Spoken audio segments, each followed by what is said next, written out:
तो देखिए, सभी को सच का इंतजार है। अब आपको बता दें कि लखनऊ से एएसआई की टीम संभल जाएगी। जो जानकारी मिल रही है, एएसआई की 4 सदस्यीय टीम जो संभल पहुंचेगी। प्राचीन मंदिर और कुएं का सर्वे होगा। जो कुआं मिला है उसका सर्वे किया जाएगा। डीएम ने मंदिर और कुएं के सर्वे की मांग की है। प्राचीन मंदिर और कुएं की कार्बन डेटिंग भी होनी है। कार्बन डेटिंग से पता चलेगा कि मंदिर कितना पुराना है।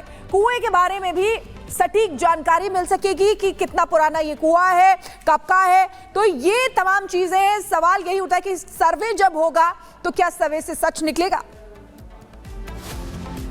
और संभल की बात कर लेते हैं। संभल में जो तमाम हिंदू हैं वो ये दावा कर रहे हैं कि 1978 में जो हम पर जुल्म किया गया, हमें जख्म दिए गए, उस पर मरहम आज तक नहीं लग पाया। ये हिंदू दावा कर रहे हैं। आपको हम बताने वाले हैं कि आखिरकार रिपोर्ट में क्या खुलासा हुआ है कि 1978 में क्या हुआ था, कैसे हिंदुओं पर जुल्म हुआ और कैसे उस समय की जो सरकार थी उसने कोई एक्शन नहीं लिया।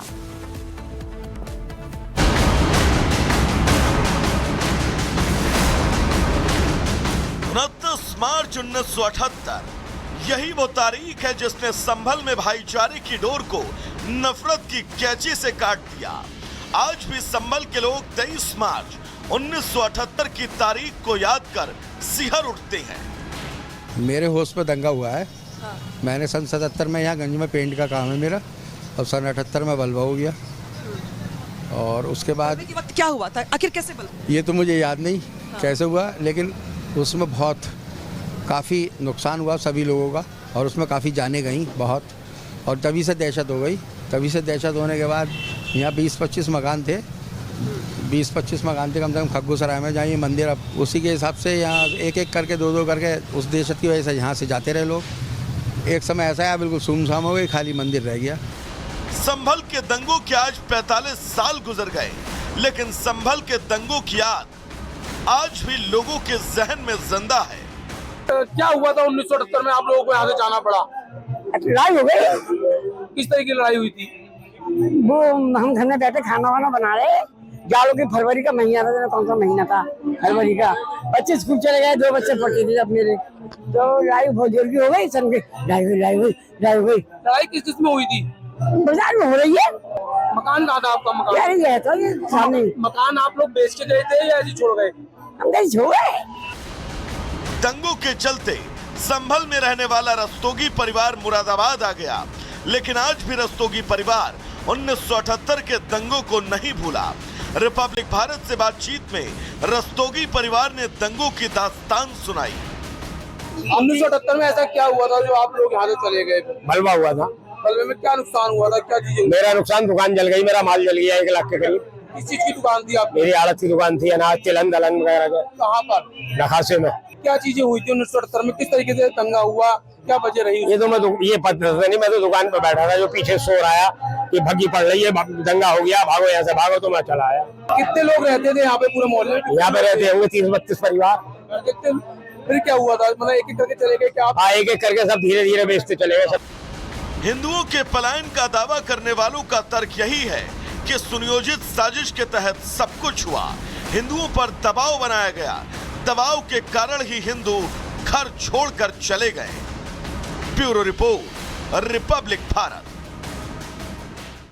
1978 का जो दंगा था वही पलायन की वजह बना। संभल में 1978 के दंगों का इतिहास आपको बताते हैं कि मीडिया रिपोर्ट्स में क्या दावा किया गया है। 29 मार्च 1978 को होली के 3 दिन बाद दंगे वहां पर हुए थे। होली में विवाद को लेकर के तनाव और ज्यादा बढ़ गया था। आपको इसके अलावा जानकारी दे देते हैं कि कॉलेज का नाम कैसे शामिल हुआ।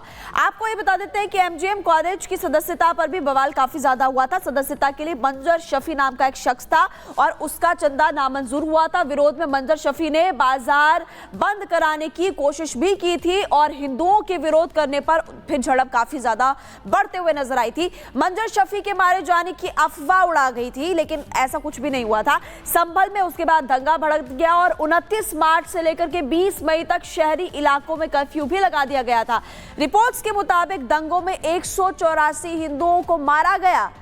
खुलेआम मारा गया। और आपको ये भी बता देते हैं कि खरगोसराय मोहल्ले में महादेव का मंदिर बना है और ये दावा किया जा रहा है कि दंगों के वक्त इस मोहल्ले को भी बनियों का मोहल्ला कहा जाता था और मोहल्ले में रहने वाले ज्यादातर जो लोग थे वो कारोबारी हुआ करते थे, वहां पर हिंदू लोग रहते थे। अब दंगों की वजह से 100 हिंदू परिवारों को वहां से पलायन भी करना पड़ा था, इस तरह के आरोप भी लगे और 1978 के दंगे पलायन की वजह भी बने। उस वक्त 184 लोगों की मौत भी हो गई थी। और इधर देश में मंदिरों को लेकर सर्वे की बात जैसे ही सामने आई तो कई लोग चिढ़ गए, लेकिन पूरे देश ने संभल में जो देखा वो सिर्फ संभल तक ही सीमित नहीं है, बल्कि देश के अलग अलग शहरों से हिंदुओं के खिलाफ साजिश की परतें खुलती जा रही हैं। रिपोर्ट में आपको दिखाते हैं।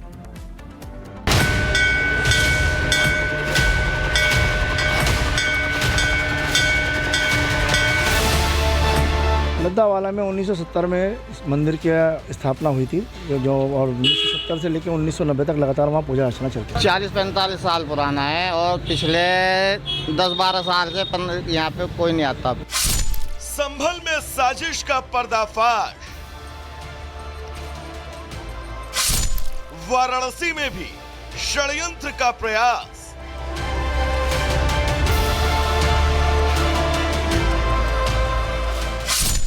और अब मुजफ्फरनगर में मंदिर पर भड़ास।